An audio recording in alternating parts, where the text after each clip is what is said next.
السلام علیکم ورحمۃ اللہ۔ وعلیکم السلام ورحمۃ اللہ وبرکاتہ۔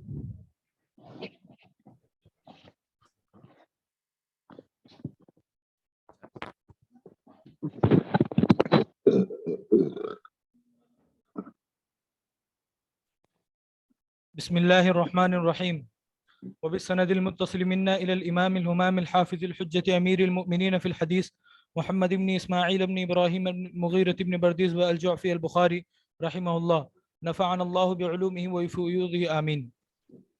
باب من اغتسل عريانا وحده في الخلوة ومن تستر والتستر أفضل. وقال بهز عن أبيه عن جده رضي الله عنه عن النبي صلى الله عليه وسلم: الله أحق أن يستحيا منه من الناس.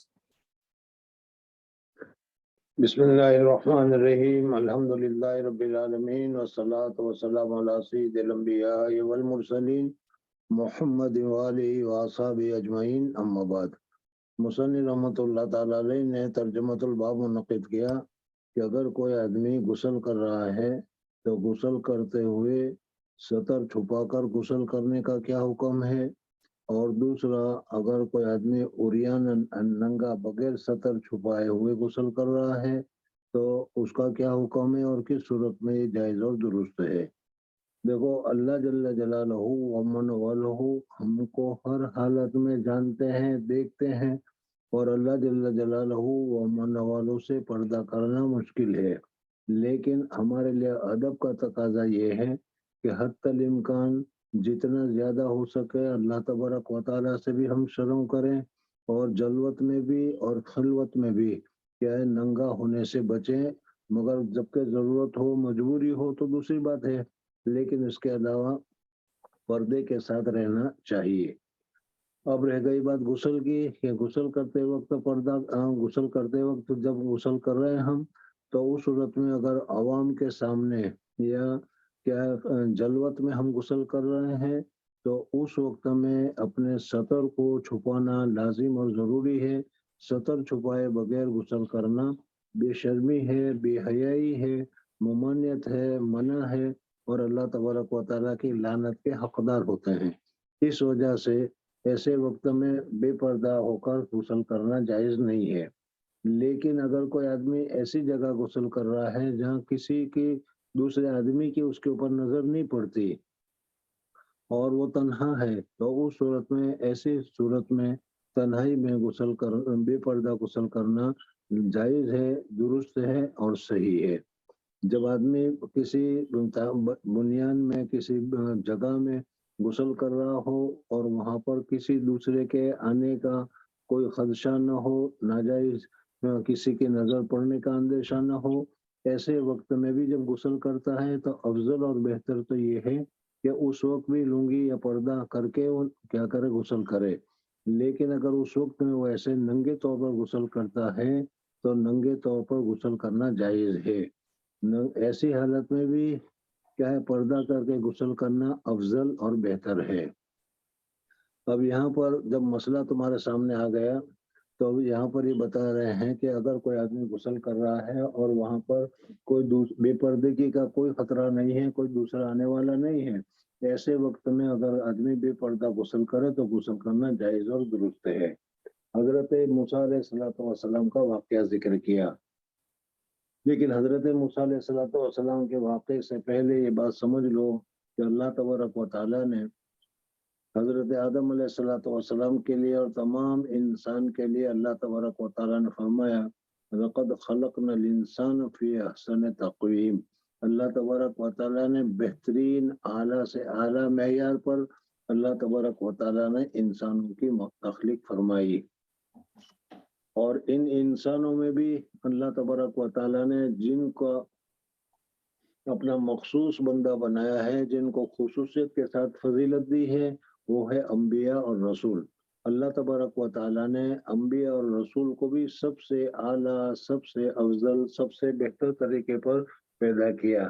کیوں کہ تاکہ ان کی اتباع کرنے میں کسی آدمی کو کسی قسم کی کوئی شرم یا کسی آدمی کو کسی قسم کی کوئی لچک وغیرہ محسوس نہ ہو، اور اچھی طریقے سے وہ کیا ہے انبیاء کی اتباع کر سکیں۔ اس وجہ سے اللہ تبارک و تعالیٰ نے